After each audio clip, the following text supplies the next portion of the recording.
Good evening, friends.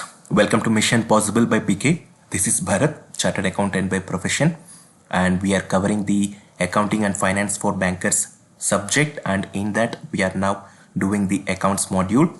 So, in our earlier chapter, we have covered the balance sheet and the basics of how to prepare a trading and account, P&L account, and balance sheet from a trial balance. So, that was all about your financial statements. So now in this lesson we will continue with what is called as ratio analysis. So far we have learnt about the trading account, P&L account or your balance sheet, but what is the end use of that balance sheet? Why do we prepare a balance sheet? So that is the common question which everyone asks. So if at all we look at the balance sheet of a company, how do we know whether the company is performing good or whether the company is performing bad, or how is the company doing in terms of its asset or in terms of its profit? So in order to do this kind of analysis, there is something called as ratio analysis. So if there are two companies from the same industry, for example Pepsi or Coca-Cola, both manufacturing soft drinks, then we can take out the balance sheet, we can calculate the financial ratios of both these companies, and we can arrive at a conclusion. Generally this ratio analysis is done for companies within the same industry. So because only in the same industry, if we try to do this method, then it works out because the standard is same, the benchmark is same. If we compare Pepsi company with Jindal Steel, obviously it is not going to give you the good apple to apple comparison because both belong to different sectors and the asset ratio might be different, the profitability ratios might be different, so it will give you a biased view. So in order to compare the industries of the same nature and also the companies belonging to that industries, this ratio analysis is very much helpful. So with that, we will just start this topic. First few minutes a brief about accounting ratios, and then as usual we will get to the whiteboard to know the practical aspects of it. So if you see the meaning, accounting ratio is the comparison of two or more financial data, means financial data of one company with another company, and this information is used by shareholders, creditors, investors to understand the various financial position of the company. It can be asset position, liability position, profit position, or various other ratios which we will learn in some time. So the classification of ratios, earlier they used to do the ratios based upon profit and loss ratios. That means based upon the values in the profit and loss, we calculate the ratios. Another one was balance sheet ratios. That means based upon the balance sheet numbers, we used to prepare ratios, but this was the olden method. Nowadays, what the ratio analysts do is they do the classification on a much solid or sophisticated method, and they have given it a very good fancy term as well, which aptly represents what ratio analysis. So that is also called as your functional classification. So it is called as profitability ratios. That means every ratio related to your profitability. It can be either your gross profit, net profit, or whatever profit might be, or your turnover ratios, your sales related ratios, financial or solvency ratios. That means the solvency ratio means the amount of financial strength which a company has, the amount of debt which a company has, the amount of assets which a company has, and the strength of the company to pay the liabilities. So these come under your financial or solvency ratios. They are also called as short-term solvency ratios and long-term solvency ratio. The period here doesn't matter. What is more important is the nature of that ratio. So broadly it is classified into three types. So we will learn more about this in our next few minutes. So the use of accounting ratio, simplify financial statements. That means to understand the financial statements in a much better manner. If you straight away look at a financial statements, it will have so many pages. It will have 100 pages with notes of accounts. So in order to simplify that, you calculate the ratios and you can get an idea of how the company is performing. Facilitate inter-firm comparison. This is the most important one, to compare one firm with another firm in the same industry. Intra-firm. Inter-firm means within the same group company. Like if one unit is in Bangalore, another unit is in Chennai, they can compare these two units. And also we can compare two different companies of different groups, like Jindal Steel with Tata Steel. So we can do these kind of comparisons as well. Help in planning. That means once we get to know the ratios, we can identify in which sector or which area of the company is performing well or not performing well. Thereupon we can take decisions to improve those. And the limitations of accounting ratios, sometimes the companies make some changes to the financial statements in the end to improve the ratios, but this is not very common. This is called as dressing, but this happens rarely because nowadays the Companies Act rules are very strict, and if a company gets involved in these kind of frauds, then serious penalty and actions are imposed on the directors. So ratios ignore the price level changes due to inflation. That means ratios don't consider the historical costs or the future costs or the inflation deflation aspects. They just take the figures into account and calculate the ratios. But even this is not so relevant. The positive aspects of ratio analysis are so high that the limitations of accounting ratios doesn't matter at all. And the ratio analysis ignore the qualitative aspects. That means if there are two companies, based upon quantity, that means based on numbers, one company is good, but if at the same time another company, even though it doesn't have good numbers, but it has the prospects to become a good company, then that will be ignored in this. For example, there is a new startup company and also there's an established company. Obviously the ratios of the established company will be much better, but a startup company is going to perform very soon, isn't it? It will develop its ability very soon. So that qualitative nature is not considered in ratio. It is purely based on numbers. There are no standard definitions of ratios.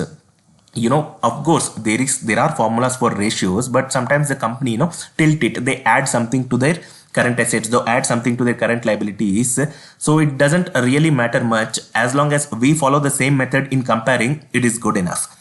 And they do not resolve any financial problems of the company. That means it is a means to the end. Obviously they tell us where the problem is, but we have to find the solution. It is not, the ratio analysis is not the solution. It just gives us the problem area and we have to find the solution. So these are some of the brief limitations, but the benefits which ratios give are much more higher than the limitations. Okay, so now we will start with one ratio one after the other, and for that purpose I will explain with the help of a whiteboard as usual. Okay, so we are discussing a topic called as ratio analysis.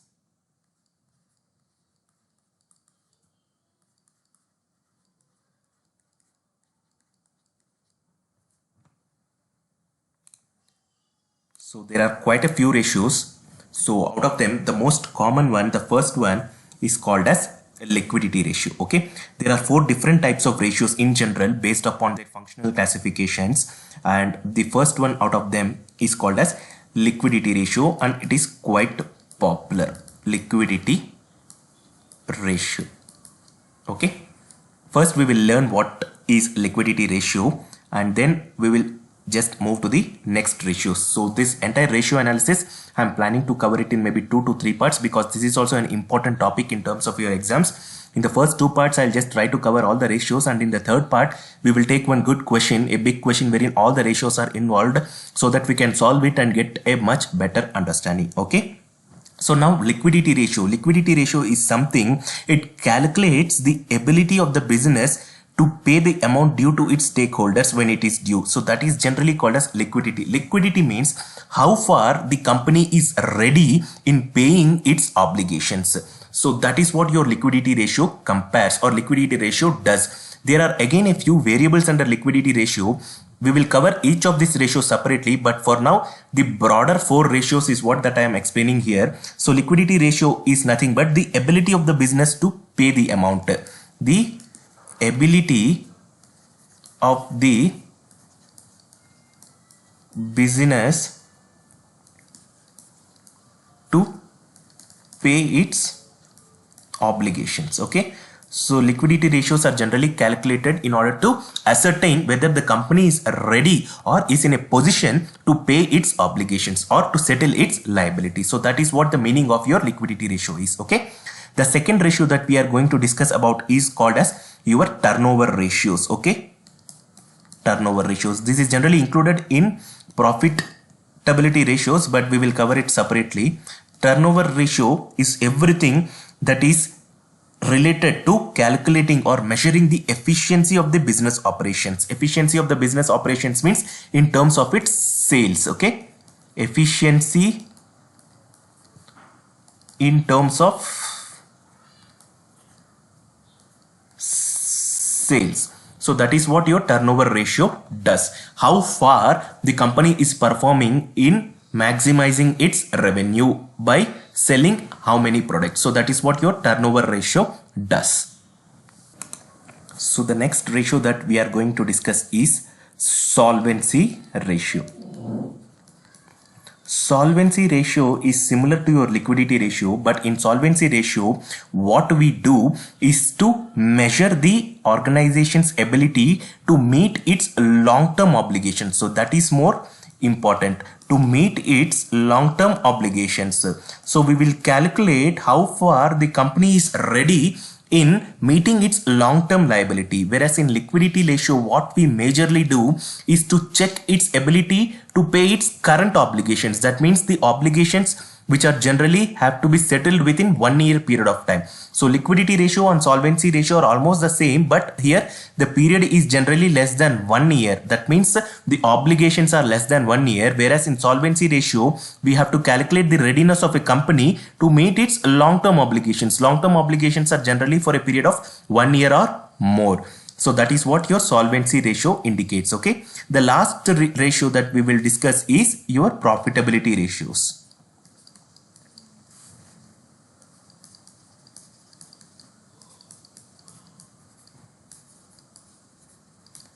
In profitability ratio, what we do is to analyze the profits in relation to revenue. That means here we calculate both the gross profit as well as the net profit. So how much profit the company is making in the end is what we do in profitability ratios. So these are the broadly 4 categories of ratios that we will cover: liquidity ratio, turnover ratio, solvency ratio and profitability ratio. So first we will start with liquidity ratio. I am just erasing this, friends. We will start with liquidity ratio.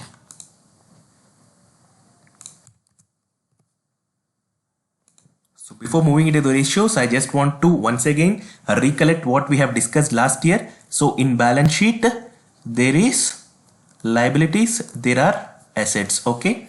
And what we discussed, assets is equal to liabilities plus equity, isn't it? So that is what we discussed in last video. So here you will have something called as equity, and then you will have called as something called as current liabilities, non-current liabilities. Here you will have current assets and non-current assets. So this is most important, friends. You have to identify the distinction, and then only you will be able to calculate the ratios in a correct manner. Okay, current assets means all those assets which are generally encashed within the next 1 year. Non-current assets means all those assets which are used for a period of more than 1 year, like your fixed assets, your buildings, your plant and machinery. Same is the case with current liability. The obligations which you have to settle within 1 year, here it is greater than 1 year. Same is the case with assets. Okay, both will consider 1 year only, but these are current liabilities and these are current assets. So you have to maintain this distinction, else the formula will go wrong. Okay. So in liquidity ratio, there are again 3 types of ratio. So now what we are discussing is the first part, that is related to your liquidity ratio. Okay. In liquidity ratio, the first ratio that we will be discussing is current ratio. Current ratio is the most important and the most commonly followed ratio. Current ratio. So the name itself suggests current. That means it is related to something, current liabilities or current assets, isn't it? The name itself says, and your guess is correct. Yes, it is related to your current assets and current liabilities. Now we will understand the meaning of current ratio. Current ratio is nothing but it tells us the relationship between your current assets and current liabilities and current assets. So it tells us the relation between these two. That means how much is your current assets and how much is your current liabilities. Is your assets enough to pay your current liabilities? That means your current assets should be enough to pay your current liabilities. So that is the main purpose for which this ratio is calculated, and the formula for this is nothing but current assets divided by current liabilities. So this is the formula, friends. Current ratio means current assets divided by current liabilities. So what all comes under current assets? Just a few brief example. What are coming under current assets? Inventory. Okay, inventory is generally used within a period of 1 year. Okay, we have finished goods, isn't it? All this comes under your inventory only. Remember when I told you about the inventory flow? First raw materials, and then work in progress, and then finished goods. Everything is part of inventory only, and inventory is generally consumed within 1 year period of time. You don't stock inventory for 10 years. Your inventory will become waste, isn't it? So inventory will come under your current assets. And then you have something called as receivables or debtors. Receivables or debtors. Receivables or debtors. That means you have to receive money from someone, and generally this will be less than 1 year only. Okay, because when you sell something to someone, you don't give credit for 2 years, isn't it? Just because he is your best friend, you don't sell to someone and ask him to pay after 900 days. That is not possible. The maximum credit period that a company can give is 90 days or 120 days. So your receivables and debtors are also current assets, because we will get this amount within 1 year. Short term loans which we have given, okay, which we have given by us. Loans taken by us comes under your liability. Loans given by us comes under your asset. Do not forget this, friends. Just because you see the term loan, don't put it in liabilities. You have to understand whether it is a asset or a liability. And then you have cash. Cash is a readily convertible assets. That means within 1 year we will generally keep consuming it, or it keeps rotating. Okay, and you have something called as prepaid expenses. Prepaid expenses, remember, I have covered this in your adjustment entries. We generally pay for next 1 year period of time, like insurance or rent. So maximum that we will pay is for 1 year period of time. If it is more than 1 year, then the part which is related to more than 1 year will go to non-current assets, and 1 year part will come under your current assets. In sometimes exams questions may come like that also. We will cover that when we cover the MCQs part. Okay, these are generally nothing but your current assets. Now we will see a few examples of current liabilities. Current liabilities, can you just recall what are the current liabilities? It includes your creditors or your payables. Creditors or payables, isn't it? And then what all comes under this current assets? Just think and tell. Loan payable, and then anything else? Just think and tell. If we have to pay any tax payable, because taxes are generally have to be paid within 1 year period of time. Once we complete our financial statements, within 6 months we have to file the tax returns. So all these obligations which are generally lesser than 12 months period of time, it is called as current liabilities. So this is how you need to calculate your current ratio. And now the ideal current ratio in general, that means the most commonly followed ideal ratio is 2:1. That means your current assets should be twice than your current liabilities. That means if your current liabilities 10 rupees, then your current assets should be at least 20 rupees. That means your liabilities should not be equal to assets. If your liability is equal to assets, then suddenly if COVID situation comes and the company is not able to manufacture, then how will you generate revenue to pay your liabilities? So that's why the most commonly accepted current ratio is 2:1. That means your asset should be twice than your current liabilities. Then you are said to be in a strong position. Even if there is a lockdown and your plant is shutting down for 2 months, at least you will have some assets to survive. So that is what is most important.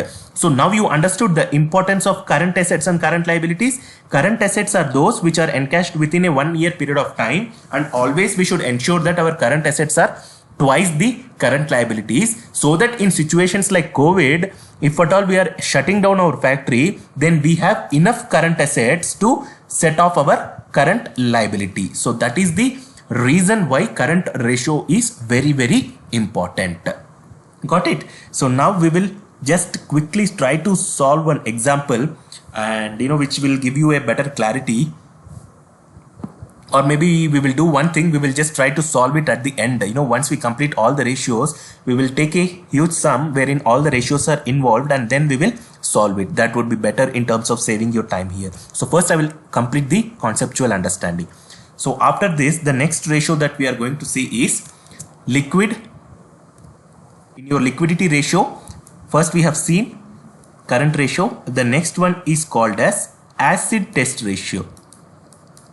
Acid test ratio. It is also called as quick ratio. Okay, it is very much similar to your current ratio, but here the formula is quick asset divided by current liabilities. Okay. Now you might ask me, sir, you have told about current assets, but what is this quick assets? Quick assets is nothing but that part of your current assets which is readily encashable. In current assets, what we learned that within 1 year period of time, we will be able to encash it. But in quick asset, we have to calculate those assets which can readily be encashable. So readily, what is readily encashable? Obviously, the most readily encashable is nothing but your cash balance or your bank balance or your receivables. So in general, what they try to do is quick assets is nothing but your current assets minus of inventory. Inventory generally we cannot readily convert into cash because we have to go into the market, sell our product and then only get money, and there may be people who are interested to buy or there may be people who are not interested to buy. Second thing, inventory may be in the form of raw materials also. So if it is in the form of raw materials, how can we readily convert into cash? Because raw material should go into production. Production people should manufacture that product. Once it is manufactured, then it has to go into sales. So a lot of time is consumed in converting an inventory into a finished product and then selling it. So this is something which is not readily encashable. Quick assets means quickly encashable. That means readily. It should be readily encashable. So that part of your current assets which are readily encashable are most obviously your cash balance, bank balance, your receivables, because we can ask help from a debtor. We can ask help from him by saying that we are in a bad situation, please pay us some amount. Obviously he will oblige and pay some amount, so we can get an immediate receipt of money. Even if he doesn't pay, then there is something called as bills of discounting. So we go to the bank and discount our receivables and get instant money. So all these are something which can be readily encashable. Even this concept also I have explained you in our video related to bills of exchange. Okay, so quick assets is nothing but current assets minus inventory plus your prepaid expenses. Because we have already paid this, even though it is an asset, it is not a quick asset. Just because we have already paid it, we can't go back and ask the insurance company to give money to us. It doesn't happen, isn't it? So it's a straightaway logic. Plus advance tax. Sometimes you would have paid advance tax to the government authorities. We can't ask refund from them just because you are in a bad situation. So these are something which cannot be encashable by us. You know, within 1 year period of time, we will be able to use it, because advance tax generally how it is done, it is set off with our tax liability. That means if I have to pay 100 rupees, I would have paid 50 advance tax and balance 50 I will pay at the time of filing of a return. So these adjustments can be made only at that time, and for this we have generally 6 months time from the completion of our financial statements. That is after 31st March for companies there is time of 6 months. That is before September we can do these adjustments related to tax. So these are not readily encashable. So that's why we have to exclude this, and we just have to divide it by current liabilities. In current liabilities there is no change. Here what we are seeing is your quick assets. Quick assets is the important part. That part of the current assets which can be readily converted into cash. So the significance of this quick ratio is to measure the instant debt paying capacity. So this measures the instant debt paying capacity.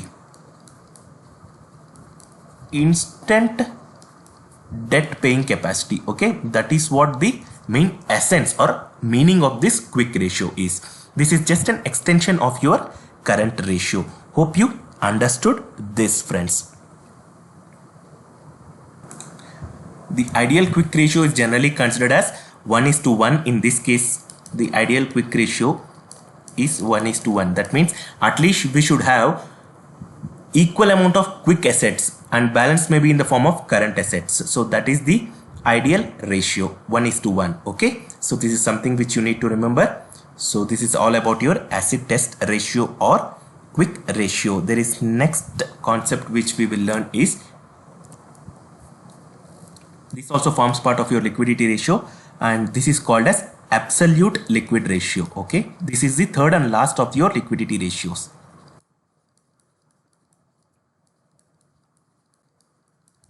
Absolute liquid ratio, also called as cash ratio.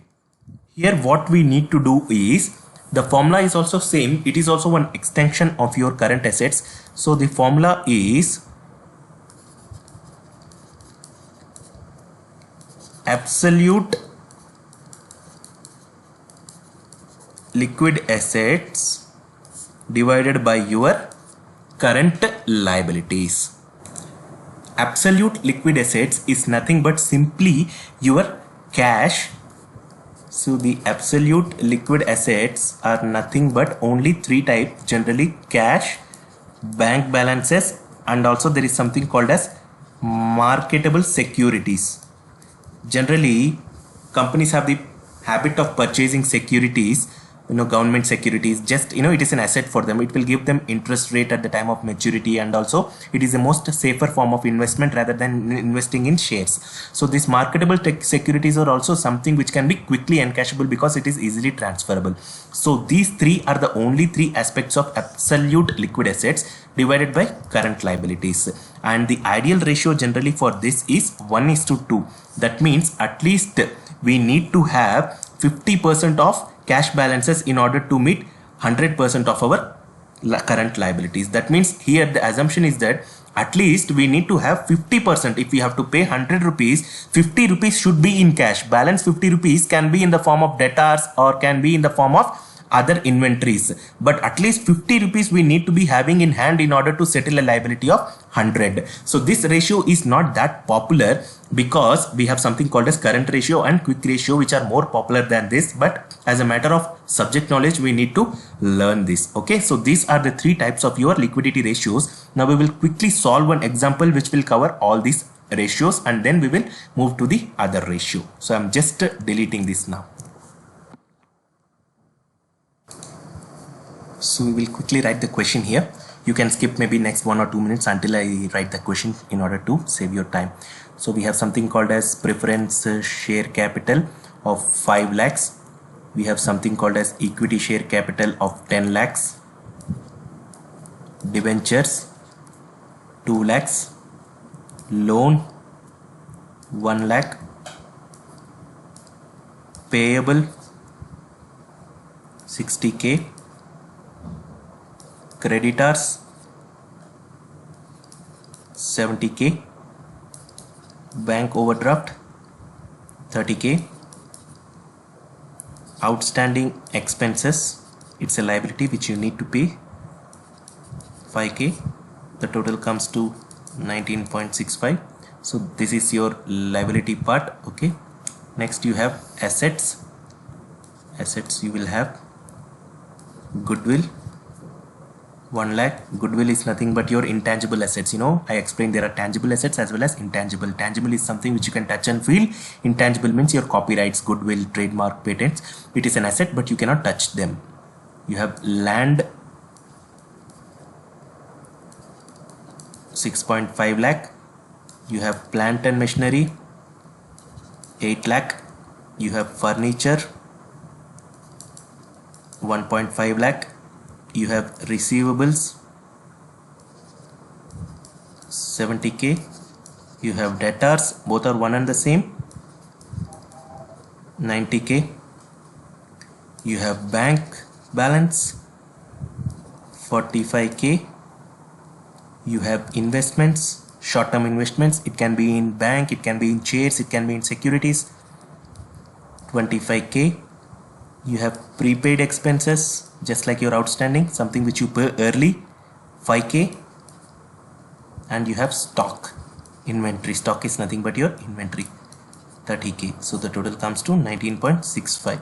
Now we need to calculate all the ratios. So first we will start with current ratio, friends. Okay, current ratio is nothing but current assets divided by current liabilities. So here you find out what are all the current assets. So what are all the current assets, friends? First we will see current assets. Goodwill, no. Land, no. Plant, furniture, all these are your long-term assets which are generally used for a period of more than 1 year period of time. So we will take receivables. Okay, we will take receivables of 70k plus what are debtors. Isn't it a current asset? Yes or no? Just think and tell.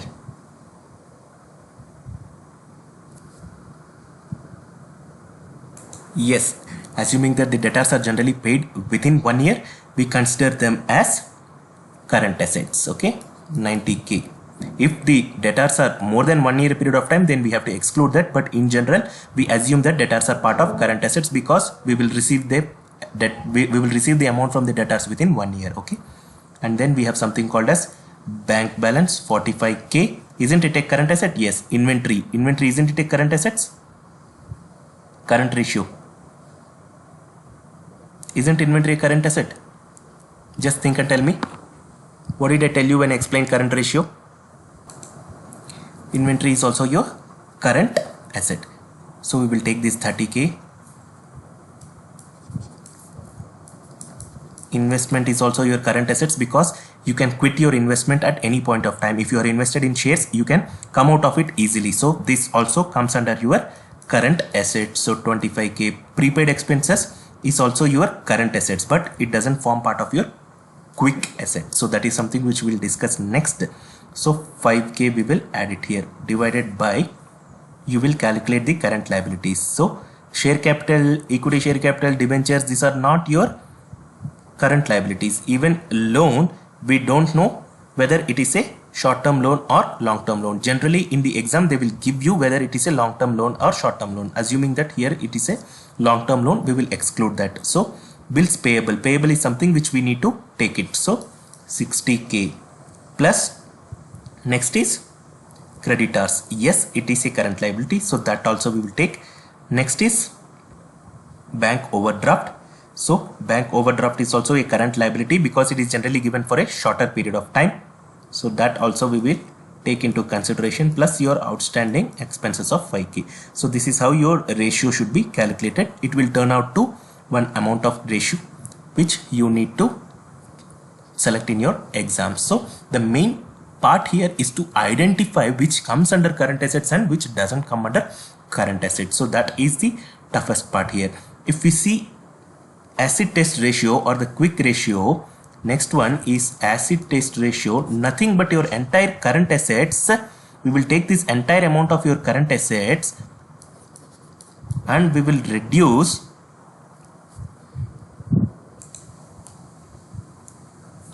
so even in the formula I told you, prepaid expenses and stock, we have to reduce this out of your current assets and your current liabilities remain the same. So this is how you calculate. So in the above example we will take the total of this and we will reduce your prepaid expenses of 5k minus inventory, okay, 30k. These both we will reduce it in order to arrive at your ratio. So this is the acid test ratio formula. And at the same time absolute ratio I told you only three balances: cash, bank, and if securities are there, then that securities we have to take. Here securities are not there, so cash and bank only we will take. So we will take an amount of bank balance 45,000 and we will try to arrive at the balance. Okay, so that is how we generally take. So we have investments of 25k. So this can be considered as investment into securities. So 45 plus 25k is something that we will take as absolute liquidity ratio. In absolute liquidity ratio, only cash or marketable securities. If they give you question as investments, then assume that they are marketable securities. That means assume that it is invested in securities. So 45 plus 25k, 45k plus 25k divided by your current liabilities. So that is what you will calculate and a ratio comes here. It may be around 0. If you consider this 60 plus 70, 1,30,000, 1,60,000, 1,65,000. So this will come 1,65,000 lakhs, and here the answer will be 70 divided by 1.65. So it is almost lesser than half. It will be around 0.4243. Okay, so that will be your ratio. And we also learned that what is the meaning of each and every ratio. Current ratio, acid test ratio, absolute ratio. The absolute ratio should be how much? At least 50% of your current liabilities. Here it is not 50%, it is lesser than 50%, so it may not be so satisfactory. So like that we have to calculate the ratios and give our judgment based upon the ideal ratios. So this was all about your liquidity ratios. Next we will discuss turnover ratios, and with that we will end this video. In our next video we will cover the other two ratios as well, and in the end we will again solve a large sum wherein all the ratios are included. So next, second ratio is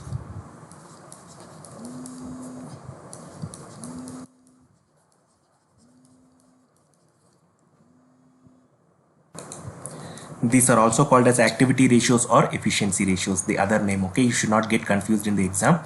These are also called as activity or efficiency because they measure the efficiency of the company in, they just find out how good the company is generating revenue by converting its production into cash or sales. That means how good the company is into converting its assets into cash in the form of sales. That means if the company has inventory, how fast the company is in converting its inventory into sales by making a finished product. So that is the main essence of turnover ratios. In turnover ratios, again there are four types.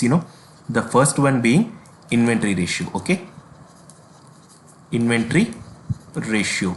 So as the name itself suggests, inventory ratio establishes the relationship between the cost of goods sold and the average inventory. That means the cost of sales, your sales by your inventory.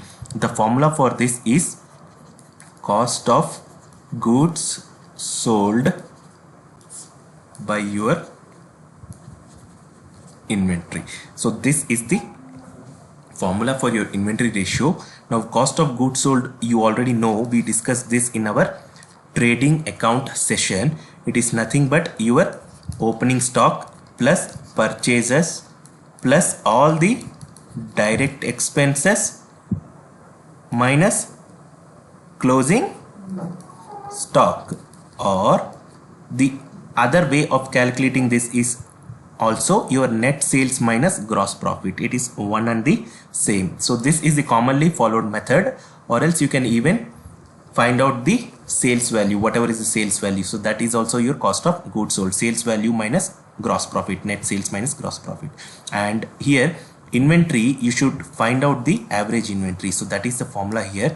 Average inventory is nothing but your opening inventory plus your closing inventory divided by 2. Average means divided by 2. Here a higher ratio indicates a much better performance. That means the company is quick enough in converting its inventory into production. Because remember, while talking about the inventory flow in adjustment entries, I told you the process. First inventory comes and then it goes into production, and then work in progress happens, and then the finished good is made, and then the finished good is sent out of the factory for sales, and then only we get the money. If the inventory turnover ratio is high, it means the company is very quick in converting its inventory into sales. A high ratio indicates a better performance. This is the general rule. A higher ratio indicates a efficient performance, and at the same time a too lower ratio may be because of excess inventory levels. That means if the company's inventory ratio is very low, it means the company is just piling up inventory without making adequate sales. The company is believing that there may be a lockdown, so it purchased the next 6 months inventory now itself. So what happens in this case? The inventory ratio will be low, so it doesn't give a good picture. If we purchase too much inventory, what happens, friends? We are utilizing all our existing cash, so it will obviously decrease our current ratio, isn't it? If we are purchasing too much inventory, we are decreasing our cash, and our cash position will obviously get decreased. Instead of that, we should always purchase optimum levels of inventory and keep cash in hand, because if we have cash in hand, we can invest that amount and get interest. If you purchase inventory, you will lose that interest amount. That's called as the alternative income which you can generate. It's also called as the opportunity cost in general. So here you think logically, inventory ratio in general should be higher, because inventory ratio should be quick enough in order to generate sales. The inventory should be moving very fast. So that is the ideal assumption. Okay, that is how your ideal inventory ratio is calculated. And then we have something called as debtors ratio. So this is the inventory ratio, and next there is something called as debtors ratio. Debtors ratio is also just one of your measures of turnover ratio. It is second number. In debtor ratio, what we do is, here we find out the liquidity of the receivables. That means we have something called as receivables or debtors. So here we find out how much receivables or debtors are there. That means the formula that is generally applied here is nothing but your net credit sales divided by your average debtors. Okay, average debtors. In almost all your turnover ratios, it will be the average only here, because we need to calculate the effect of both opening and closing.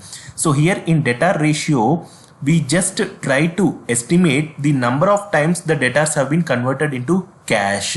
Just like in our previous example, what we saw, the number of times the inventory is converted into finished goods. Here we just try to ascertain the number of times the debtors is converted to cash. If we have a larger number of debtors, then it indicates that the company is just piling up credit sales. That means we are giving credit to each and everyone, which is again not a good ratio. So here we have to see the debtor ratio as well as the debtor days. The debtor ratio, the debtor turnover ratio should be high, whereas the number of debtor days should not be high. That I will explain to you when we solve the example. So the formula for that is net credit sales divided by your average debtors. So average debtors again is nothing but your opening debtors plus your closing debtors divided by 2. Okay. Higher turnover ratio, debtor turnover ratio, higher turnover ratio, because it indicates that the debts are collected quickly. Same like your inventory ratio. A higher ratio is generally good. Too low ratio is bad. A too low ratio indicates a longer collection period. Okay, it indicates a longer collection period. This I will explain to you when we solve the example, because now you will not understand it. But for now, you remember that inventory ratio or debtor ratio, the higher the ratio, the better it is, because it indicates how quickly the inventory is converted into cash, and in this case, how quickly the debtors are converted into cash. That means how efficiently the debtors are paying back the money to us. So that is the meaning of debtor ratio. Inventory ratio also indicates the same thing. The only thing different here is, instead of inventory, we put average debtors here. There we put average inventory. Okay, that is the only difference. Next is something called as creditor turnover ratio.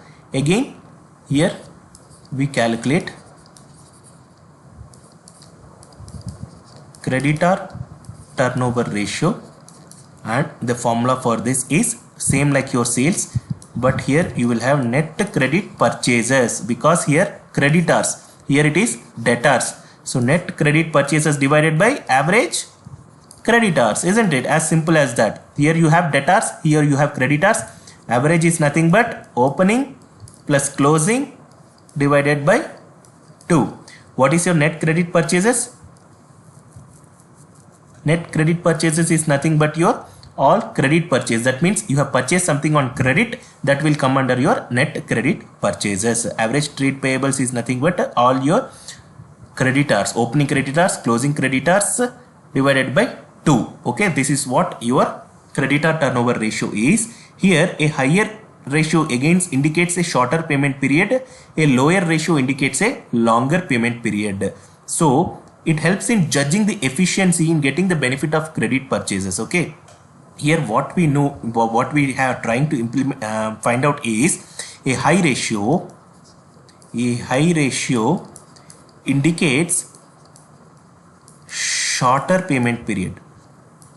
Some people prefer high, some people prefer low, depending upon their cash situation.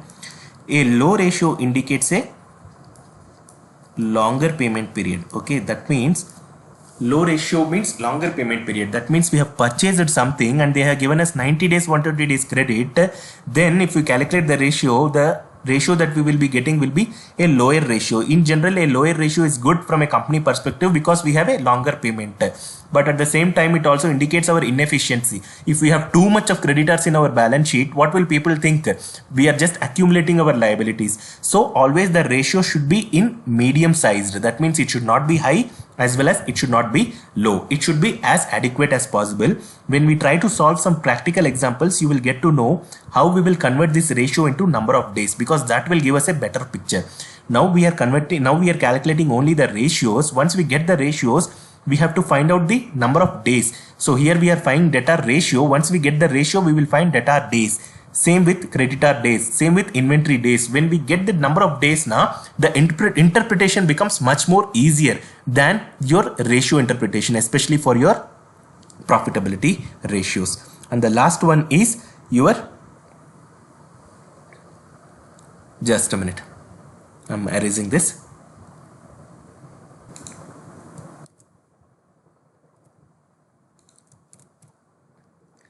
So the last one is your asset turnover ratio. Okay.